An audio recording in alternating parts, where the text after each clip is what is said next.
Okay, we finished up the shower here. You can see we did a low profile base. The homeowner's still going to have some people come in and do some flooring.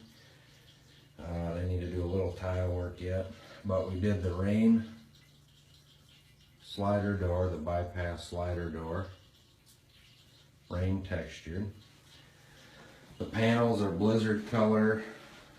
We did a corner caddy there. That's the Diamond Series corner caddy in the blizzard color. And then we did the Linden Delta fixtures.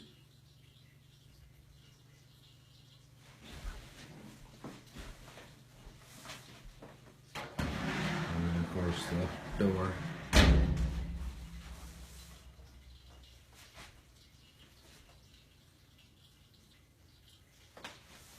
We did the smooth walls as well.